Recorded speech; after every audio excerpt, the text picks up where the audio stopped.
누가복음 8장 16절 말씀입니다. 누구든지 등불을 켜서 그릇으로 덮거나 평상 아래에 두지 아니하고 등경 위에 두나니 이는 들어가는 자들로 그 빛을 보게 하려 함이라. 숨은 것이 장차 드러나지 아니할 것이 없고 감추인 것이 장차 알려지고 나타나지 않을 것이 없느니라. 그러므로 너희가 어떻게 들을까 스스로 삼가라. 누구든지 있는 자는 받겠고 없는 자는 그 있는 줄로 아는 것까지도 빼앗기리라 하시니라. 아멘. 부모와 자식이 싸우는 이유가 뭐냐면은 부모가 한 얘기 또 하니까 한 얘기 또 하고 또 하고 하니까 싸웁니다. 그런데 부모는 그게 중요하니까 그 말을 하고 또 하고 하게 되죠. 성경도 똑같습니다. 어떤 얘기가 여러 번 나온다는 얘기는 이게 진짜 중요한 말이라는 거예요. 오늘 본문 이 등불의 비유라고 보통 부르는데 이 등불 이야기가 복음서에만 성경에는 수도 없이 나오고 복음서에만 대략 6번 정도 나옵니다. 왜 똑같은 말을 계속 할까 하는데 실은 조금씩 다른데 오늘 읽은 누가복음에만 거의 유사한 말이 2번 나옵니다. 이제 하나는 오늘 이제 같이 나누려고 하는 누가복음 8장에 이 이야기가 나오고 또 하나는 11장에 나옵니다. 11장 33절에서 36절에 나오는데 마치 자동차에 1단, 2단 기어를 넣어서 속도를 높이는 것처럼 그 의미가 깊어지고 또 흥미롭게 이렇게 연결이 되는데 오늘은 이제 우선 이 1단 기어만 한번 넣도록 하겠습니다. 똑같은 말도 누구에게 하는 말인가 혹은 어떤 상황에서 하는가 또 어떤 목적이나 의도를 가지고 하느냐에 따라서 그 의미가 완전히 달라집니다. 따라서 성경을 읽을 때 등불의 비유 이렇게 보면은 안 되고 그 본문의 앞뒤에 무슨 말을 하고 있는지 또 누구에게 하고 있는지 언제 하고 있는지를 들여다봐야지만 그 정확한 의미를 알게 됩니다. 그렇지 않으면 성경을 내가 읽고 싶은 대로 읽어버려요. 하나님이 나에게 들려주시는 말을 안 듣고 내가 듣고 싶은 말을 들어버립니다. 이제 저 뒤에 말하겠지만 인간은 그렇게 돼 있어요. 현대 과학, 뇌과학이 그것을 입증합니다. 요즘에는. 그래서 일단 오늘 말씀을 보려고 하면 똑같이 이제 이 등불의 비유라고 하는 이 8장 16절에서 18절 3절밖에 안 되는데 이곳에 앞에 무슨 말이 나오는지를 볼 필요가 있습니다. 이 본문의 바로 앞에는 우리가 너무나 많이 듣고 있는 씨 뿌리는 자의 비유가 나오고 있습니다. 씨 뿌리는 자의 비유가 나오는데 말씀을 듣지 않는 자, 말씀을 듣는 자 30배, 60배, 100배의 열매를 맺는다. 결실을 거둔다. 그리고 나서 이 말이 나오는 거예요. 제가 한번 읽어볼게요. 누가복음 8장 11절에서 15절 실제는 이제 8장부터 시작이 되는데 기니까 제가 뒷부분만 하나님이 이 비유를 주고 예수님이 이제 설명을 해주는 부분만 한번 보겠습니다. 이 비유는 이러하니라. 씨는 하나님의 말씀이요. 길가에 있다는 것은 네 군데 이제 씨가 뿌려진 모습입니다. 길가에 있다는 것은 말씀을 들은 자니 계속 말씀을 들은 자가 계속 나옵니다. 말씀을 들은 자니 이에 마귀가 가서 그들이 믿어 구원을 얻지 못하게 하려고 말씀을 그 마음에서 빼앗는 것이요. 바위 위에 있다는 것은 말씀을 들을 때 기쁨으로 받으나 뿌리가 없어 잠깐 믿다가 시련을 당할 때 배반하는 자요. 가시떨기에 떨어졌다는 것은 말씀을 들은 자이나 지내는 중 이생의 염려와 재물과 향락에 기운이 막혀 온전히 결실하지 못하는 자요. 좋은 땅에 있다는 것은 착하고 좋은 마음으로 말씀을 듣고 지키어 인내로 결실하는 자니라. 이렇게 되어 있습니다. 그리고 이 말을 하는 거예요. 그러니까 씨 뿌리는 자의 비유는 절절히 예수님이 이 의미를 설명해 주는데 똑같은 말이 4번 계속 나와요. 말씀을 들은 자, 말씀을 들은 자, 말씀을 들은 자. 마지막에만 말씀을 듣고 지키는 자에 대한 이야기를 하는 거예요. 그러니까 이 말도 무슨 말을 하려고 하는지 아시겠죠? 지금 나오는 이 등불의 비유가 뭐냐면 모든 절에 나오는 말씀을 듣는 거에 관련된 말을 설명하는 겁니다. 말씀을 그냥 건성건성 허투루 듣지 말고 진짜로 듣고 지키고 실천할 때 30배, 60배, 100배의 열매를 맺는 결코 후회가 없는 열매가 가득한 인생이 된다는 것입니다. 그렇다면 도대체 오늘 읽은 이 등불의 비유가 말씀을 듣는 것과 어떤 깊은 연관이 있겠다 하는 이제 마음을 일단 가질 수 있겠죠. 이제 본문 안으로 한번 들어가 보겠습니다. 세 절밖에 안 되니까 한 절씩 풀어보겠습니다. 16절입니다. 16절은 누구든지 등불을 켜서 그릇으로 덮거나 평상 아래에 두지 않고 등경 위에 두나니 이는 왜냐하면 들어가는 모든 자들로 그 빛을 보게 하려 함이라. 본문에 보면 등불이 나오고 빛이 나옵니다. 그 빛을 보게 하려고. 등불과 빛은 아주 밀접한 관계가 있죠. 등불을 켜면 빛이 나오죠. 이 둘을 뗄 수가 없어요. 소금은 짜지요. 소금과 짠 것을 띄워버리는 순간에 쓸데없는 게 돼버립니다. 등불도 똑같아요. 등불이 빛을 비추지 않는 등불은 아무런 의미가 없어요. 성경에는 등불 이야기가 참 많이 나오는데 이제 아까 제가 복음서에서만 대략 6번 나온다고 그랬는데 구약에도 너무 많이 나옵니다. 그런데 한 2개만 제가 한 3개만 볼게요. 시편에 보면은 시편 18편에 보면 이렇게 나옵니다. 주께서 나의 등불을 켜시며 여호와 내 하나님이 내 흑암을 밝히시리로다. 하나님이 내 등불을 켜신대요. 사무엘 하에 보면 여호와여 주는 나의 등불이시니 여호와께서 나의 어둠을 밝히시리로다. 하나님이 나의 등불이 되신대요. 3달 전에 제가 무슨 얘기 했는지 기억나세요? 성전의 성막 안에 등잔대랑 분향단 설명을 했었죠. 그때 이제 등잔대 그 불빛이 떡상, 우리를 비추는 것에 대해서 설명한 적이 있죠. 거기 민수기 6장입니다. 민수기 6장 이렇게 나오죠. 여호와는 내게 복을 주시고 너를 지키시기를 원하며 여호와는 그의 얼굴을 내게 비추사 은혜 베푸시기를 원하며 여호와는 그 얼굴을 내게로 향하여 드사 평강 주시기를 원하노라 할지니라 하라. 그러니까 하나님의 얼굴이 사람을 비추는 거죠. 이 모습이 계속 나옵니다. 그리고 성경의 가장 아름다운 모습이에요. 하나님의 얼굴이, 하나님의 빛이 사람을 비춘다. 그 얘기가 계속 나옵니다. 우리가 알다시피 등불은 빛을 비추어 어둠을 밝히는, 그러니까 어둠을 몰아내는 수단입니다. 그런데 이제 좀 전에 읽은 성경을 보면은 등불은 하나님 자신을 말하기도 하고 또 등불을 켜고 등불을 비출 수 있는 유일한 주체다 이렇게 말하기도 합니다. 내가 내 마음대로 내 마음에 불을 켜고 내가 발광체가 돼가지고 빛을 내고 그렇게 하지를 못한다는 거예요. 우리 인간은 어둠 속에 갇힌 존재고 스스로 등불을 켤 수도 빛을 낼 수도 없는 존재라고 말하고 오직 하나님만이 내 인생에 등불을 켜주실 수도 있고 또 하나님만이 나의 등불이 되신다는 거예요.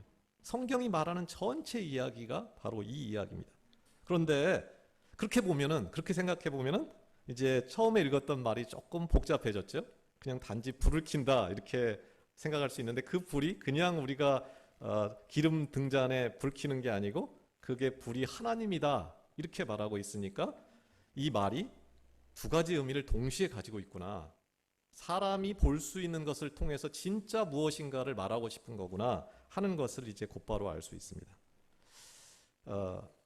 그저 일상에서 볼 수 있는 등잔대에 놓이는 기름, 그것을 설명하면서 그 이면에 조금 전에 씨 뿌리는 자의 비유에서 나왔던 하나님의 말씀, 하나님의 나라, 천국, 하나님의 구원, 이게 바로 등불을 말하는 거구나 라는 것을 알 수 있습니다. 예수님은 언제나 비유를 통해서 눈에 보이는 것들을 통해서 참 진리를 보여주십니다. 근데 오늘 본문을 보면은 사람들이 하는 정말 괴상한 행위, 있을 수 없는 행동을 통해 하나님의 말씀을 듣는 우리의 모습을 적나라하게 보여줍니다. 말씀을 다시 보면 어떤 사람이 등불을 켭니다. 집을 환하게 비출 등불을 킨 다음에 어떻게 하냐면은 큰 그릇으로 그 등불을 덮어버립니다. 그릇으로 덮어버려요. 불을 킨 다음에. 또 다른 한 사람은 등불을 켜서 평상 아래, 그러니까 침대 밑에 그냥 밀어넣어 버립니다. 정말 제정신이 아니지요? 왜 불을 켰는지 정말 이해할 수 없는 행위를 합니다. 근데 오늘 예수님은 뭐라고 말하냐면 니네가 바로 그렇다는 겁니다. 말씀을 듣고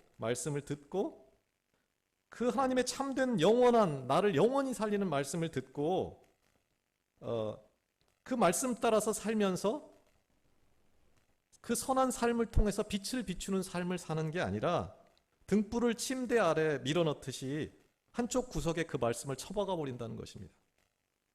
그릇으로 덮듯이 자기 삶에 그 말씀이 역사를 하지 못하도록 말씀을 외면하고 또 말씀이 내 안에 절대 들어올 수 없도록 거부하고 차단해 버린다는 것입니다.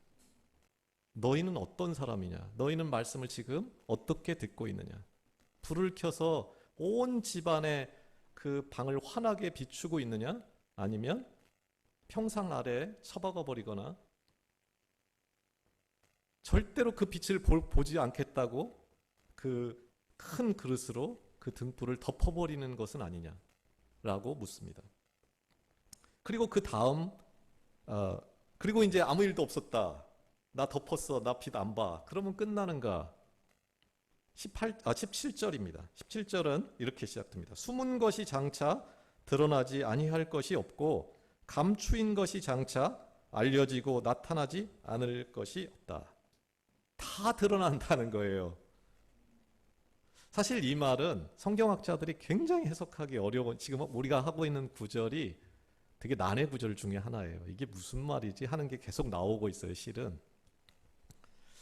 학자들은 크게 이제 수십 가지로 이 말이 무슨 말인가 하는 걸 설명을 하는데 대략 크게 나눠 보니까 두 가지로 나눌 수 있습니다. 하나는 세상 사람들이 아무리 부정해도 그릇으로 덮어버려도 결국 세상 끝날에 예수 그리스도가 구원자요 하나님이라는 게 드러난다는 거예요. 손바닥으로 하늘을 가릴 수 없다는 거예요.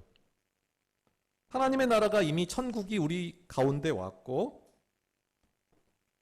또 예수님이 하나님의 아들이심이 드러나고 믿는 자의 구원과 믿지 않는 자의 심판의 날이 결국 온다는 거예요. 크게 보면. 그런데 사실 저는 두 번째 그 의견을 조금 더 이제 지지하는데 그것은 말씀을 들은 사람들이 어떻게 들었는지가 결국 다 드러난다는 말입니다. 이 말이. 겉으로는 그럴듯하게 믿는 것 같고 들은 것 같고 귀를 기울이는 것 같아도 겉모양이 아무리 그럴듯해도 속일 수 없다는 거예요. 그날에 실체가 다 드러난다 이 말입니다. 이 땅을 살아가는 자신의 존재 이유가 자기 자신인지 하나님인지 이 세상인지 하늘나라인지 썩어질 영광을 구하는 자인지 썩지 않을 영광을 구하는 자인지 바람에 나는 겨우같이 헛것에 목마른 자인지 하나님의 말씀대로 살고 싶어 목마른 자인지 결국에는 다 드러난다는 것입니다. 만일 우리가 하나님의 말씀대로 산다면 우리는 말씀의 빛이 돼서 그 하나님의 말씀을 잘 들음으로 말미암아서 그 말씀이 우리 안에 비치고 우리는 그 말씀을 반사하는 반사체가 되고 결국 우리는 예수 닮은 작은 등불이 돼서 세상을 비추고 또 하나님의 영광을 드러내게 될 텐데 만약에 우리가 빛이 나오지 않은 등불이라면 그러니까 말씀을 듣고 어딘가 처박아 버린다면 그 등불은 내가 갖고 있는 내 마음의 등불은 짠맛을 잃은 소금 같다는 거예요. 아무짝에도 쓸모없는 무늬만 등불이라는 것입니다. 오늘 말씀은 두 번째 똑같이 묻습니다. 너 말씀 어떻게 했냐가 첫 번째 말이라면 두 번째는 너는 어떤 등불인데, 그리고 그 등불의 실체는 적나라하게 드러날 것이라는 것입니다. 사람은 속일 수 있어도 하나님은 속일 수 없다는 것입니다. 이제 마지막 절입니다. 18절 보면 그러므로, 그러니까, 그런 이유로 너희가 어떻게 들을까 스스로 삼가라. 하나님의 말씀을 어떻게 듣는지 이 삼가라고 되어 있는데 이게 본다는 말이에요. 잘 봐라. 이게 성경은 듣는다는 말하고 본다는 말이 똑같아요. 이제 우리는 귀로 들었어. 우리가 자녀들하고 맨날 싸우는 게 그랬죠. 야, 말 좀 들어라, 말 좀. 그 말이 귀로 그냥 들어 이런 말이 아니죠. 들은 대로 좀 해라, 실천해라 이런 말이니까 성경에 나오는 들어라 이 말은 뭐냐면 다 실천해라, 행해라 이 말하고 똑같아요. 봐라 이것도 똑같아요. 그냥 봤어요 이게 아니고 본대로 살아라. 그러니까 본문을 보면은 본다는 말하고 듣는다는 말이 성경에는 다 뒤섞여 있습니다. 오늘 본문도 그렇죠. 등불을 보고 빛을 비추고 이러는데 갑자기 어떻게 들을까 스스로 삼가라. 그 삼가라는 말은 또 본다는 말이에요. 본다는 말을 이제 잘 들여다봐라. 그러니까 그 신중하게 봐라. 그러니까 우리말로 번역을 할 때 그것을 삼가라 이렇게 돼 있어요. 원래 이제 더 정확한 표현은 사실 본다는 말입니다. 근데 그 뒤에 무엇을 왜 그렇게 봐야 되는가 하는 말이 나오는데 성경 보다 보면 너무나 많이 나오는 말이 나오죠. 누구든지 있는 자는 받겠고 없는 자는 그 있는 줄로 아는 것까지도 빼앗기리라. 너무나 많이 보는 말이죠. 너무나 식상한 말이기도 합니다. 너무 자주 나와가지고 중요하다는 말이에요. 이게 무슨 말이냐면 이 세상 끝날에 하늘 법정이 열린다는 말이에요. 이 장면이 나오는 곳은 세상 끝날에 하나님 앞에서 모든 사람이, 여기 보면 누구든지 있는 자는 이랬죠. 누구든지 하나님 앞에 선다는 말이에요. 누구든지 그날에 하나님 앞에 섭니다. 근데 그날에 있는 자는 받겠고, 이게 한 번 딱 받는 게 아니고 끝없이 받는다는 말이에요. 아니, 내가 뭘 했다고 이렇게 자꾸만 주시지? 상급을 끝없이 주는 날이다. 죽음도 없고 사망도 없고 아픔도 없고 눈물도 없는 그 땅에서 영원한 그 빛 가운데 살아갈 축복을 받고 또 받는다는 말이에요. 도대체 내가 뭘 했다고 이렇게 주는가? 그것은 들었다는 이유로. 부모가 가장 기쁜 거잖아요. 들었다는 그 한 가지 이유로 그 복을 누립니다. 오늘 어떻게 들을까? 이것도 이류적인 게 아니고 현재형으로 되어 있는데 계속 말씀을 들을 때 이런 말이에요. 그런데 그러면 뒤에 나오는 것은 그 없는 자는 그 있는 줄 자기가 있다고 생각했던 그것마저도 다 빼앗긴다. 말씀을 거부하고 말씀을 내팽개쳐버리고 말씀을 내 눈앞에서 없애버리고 그 말씀의 불을 꺼버린 사람은 모든 것을 잃어버린다. 영혼까지 탈탈 털려버린다는 거예요. 도대체 내가 뭘 잘못했다고 할 만큼 충격적인 어떤 유죄 판결을 받는다는 거예요. 그러니까 이게 법정 용어예요. 성경에 이거 굉장히 많이 나오는데 이게 나오면은 이게 그냥 단순하게 돈 좀 빼앗아 가는 게 아닙니다. 영혼까지 탈탈 털릴 거냐? 이 세상 모든 상급을 내가 다 받아들일 거냐 하는 결정적인 지금 장면에 이르렀다라고 말하는 게 지금 나오는 있는 자는 받겠고 없는 자는 빼앗긴다 라는 말입니다. 그러니까 이 말씀이 나오는 곳은 그 주변을 진짜 주의를 기울여 읽어야 합니다. 18절에 의하면 하나님의 말씀을 어떻게 듣느냐라는 것은 30배, 60배, 100배 그런 거로 끝나질 않아요. 정말 충격적인 결과를 가져온다는 거예요. 듣는 자는 모든 것을 얻게 되고 귀를 막는 자는 모든 것을 잃게 된다는 거예요. 그러므로 어떻게 들을까 하는 이 일은 정말 결정적이고 또 절망적인 결과를 초래할 수 있으니까 그러니까 깊이 또 깊이 생각해 보라는 거예요. 돌이킬 수 없는 치명적인 결과를 초래할 수 있으니까 보고 듣고 정말 깊이 생각해 본 후에 결정을 하라는 거예요. 그저 스쳐 지나가듯 건성건성 허투루 결정하지 말라는 거예요. 사실 사람은 보고 싶은 것만 봅니다. 듣고 싶은 것만 듣습니다. 심한 경우에는 그 일이 없어도 보고 싶은 대로 봅니다.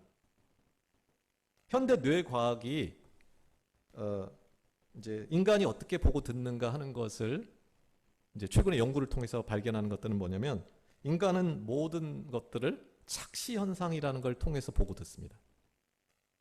착시, 이제 뭐 잔상, 지금 우리가 보는 화면들도 다 잔상들이죠. 그 눈이나 귀로 기초적인 정보를 몇 개를 받아들인 다음에 뇌가 해석을 합니다. 그러니까 본대로 본 게 아니고 본 것을 내가 해석을 하는 거예요. 그러니까 내 마음에 생각을 맞춰서 해석을 해서 듣고 보게 됩니다. 이게 뇌과학자들이 현대에서 밝혀낸 거예요. 그러니까 보고 싶은 대로 봐버려요. 듣고 싶은 대로, 네가 지난번에 한 말을 안 했어도 그렇게 들어버려요. 따라서 우리 안에, 우리 내면에 등불이 없으면, 세상에 빛이 없으면 볼 수 없듯이 우리 내면에 빛이 없으면 어떤 인간도 진리를 보고 들을 수 없다는 말이에요. 어떻게 내 안에 빛이 들어올 수 있는가, 내 내면에? 그것은 하나님의 말씀이 내 안에 들어오도록 내가 마음의 문을 여는 거예요. 내가 마음 문을 안 열면, 마음 문을 닫아버리면 그 어떤 것도 인간의 마음에 못 들어옵니다. 그게 현대 과학이 밝혀낸 거예요. 제 아무리 좋은 말, 좋은 정보가 있어도 귀를 막으면 끝나는 거잖아요. 근데 귀를 열고도 안 들을 수 있다는 말이에요. 듣는 채 하지만 안 듣는 거예요. 내가 아무리 그런데 사실은 다르죠. 내가 아무리 부정하고 거부해도 지금 이 순간 하나님은 살아계세요. 근데 그 하늘 아버지가 나 같은 인생에게 손을 내밀고 있다는 거예요. 그리고 그 손 잡기를 기다리고 애타는 심정으로 부르고 있다는 사실에는 변함이 없어요. 오늘 짧은 본문을 읽다 보면 분명히 우리가 기억해야 될 게 있습니다. 이 땅은 끝이 아닙니다. 죽으면 끝이 아니에요. 그릇으로 덮어버리면 다 그대로 숨겨지는 게 아닙니다. 다 드러나게 돼 있다는 거예요. 하늘 법정에 서게 된다는 거예요. 그러므로 내가 하나님을 믿기 싫어하는 마음, 하나님의 말씀을 거부하는 마음의 근원이 어디에서 오고 있는지를 깊이 생각해 보고 마음을 고쳐 먹어야 합니다. 거부하고 엇나가서 기껏해 얻을 수 있는 일이 너무나 초라하고 빈 껍데기뿐인 것을 우리가 얼마나 더 살아봐야 알 수 있을까요? 이 일은 실로 정말로 중요합니다. 빛을 향해서 돌아서야 되고, 빛이 나를 소유할 수 있도록 내 마음의 눈을 열 때 그 빛이 내 안에, 내 심령 안에 쏟아져 들어옵니다. 등불이 방을 환하게 비추는 것처럼 하나님의 말씀이 나의 속사람을 환히 비출 수 있도록, 또 그렇게 할 때 우리는 길을 찾을 수 있고, 내 영혼의 길을 찾을 수 있고, 비로소 가장 깊은 호흡을 할 수 있습니다. 평안이 오니까. 그리고 우리가 가장 안전한 곳에 영혼의 닻을 내렸음을 알게 됩니다. 그리고 나서야 참된 쉼을 누릴 수 있게 됩니다. 결국에는 얼마나 가졌는가, 얼마나 배웠는가, 얼마나 건강한지가 아니라 하나님의 말씀에 대해서 어떤 태도를 취할 것인가 하는 것이 그 마음의 태도, 말씀에 대한 태도가 우리의 영원한 미래를 결정해 버립니다. 우리는 아무리 부정하려고 해도 결국 무엇인가에, 또 혹은 누군가에 사로잡혀 그 시각으로 살고 결국 그의 소유가 됩니다. 우리 내면에 어두움이 자리하고 있으면 우리는 어둠의 사람이 되고 어둠의 소유가 됩니다. 문제는 그 어둠이 영원한 어둠이라는 무섭고도 소름 끼치는 결과를 초래한다는 것입니다. 반면에 우리가 하나님의 말씀을 진심으로 알고 싶고 듣고 싶어서 그 말씀에 귀를 열면 하나님은 우리 마음에 등불을 켜주십니다. 그리고 친히 그 등불이 되셔서 이 땅의 태양과는 비교할 수도 없는 그 환한 등불이 되어서 우리 내면에 빛을 비춰주십니다. 그때 우리는 빛의 사람이 되고 그리고 마침내 빛의 소유, 하나님의 소유가 됩니다. 만일 우리가 오늘 말씀처럼 등불을 켜서 평상 밑에 던져 넣어버리는 어리석은 자, 또 등불을 켜서 큰 그릇으로 덮어버리고 그리고는 여전히 어둠 속에서 길을 잃고 헤매며 사는 사람을 본다면 얼마나 답답할까요? 하나님은 오늘 말씀을 통해서 우리에게 묻습니다. 혹시 너의 모습이 바로 그 사람 아니냐고 묻습니다. 그리고 이것은 정말 중차대한 문제라고 말씀하십니다. 16절에 보면 등불을 켜서 등잔대 위에 둘 때 모든 사람에게 빛이 비친대요. 이처럼 우리가 하나님의 말씀인 그 하나님의 등불인 말씀을 들을 때 그리고 그 말씀대로 살아갈 때 그 삶의 열매를 통해서 그 빛이 모든 사람에게 내 자녀, 내 부모, 내 이웃, 내 친구에게 비춰질 수 있다는 것입니다. 놀라운 것은 그 사람에게 빛이 비치는데 당연히 내가 빛이 되어 있겠죠. 그게 말씀을 듣는 자가 누리는 가장 큰 복입니다.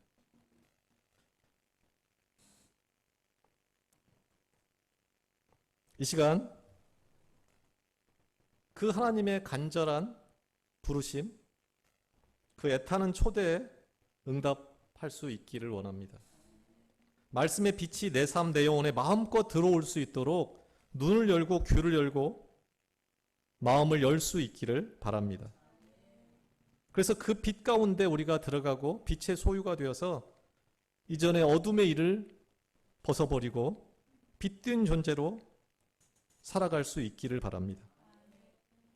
그래서 그런 나를 통해서 수많은 사람이 혹은 다만 몇 사람이라도 그 빛을 보고 주님께로 돌아올 수 있는 풍성한 은혜가 있기를 간절히 소망합니다. 기도하겠습니다.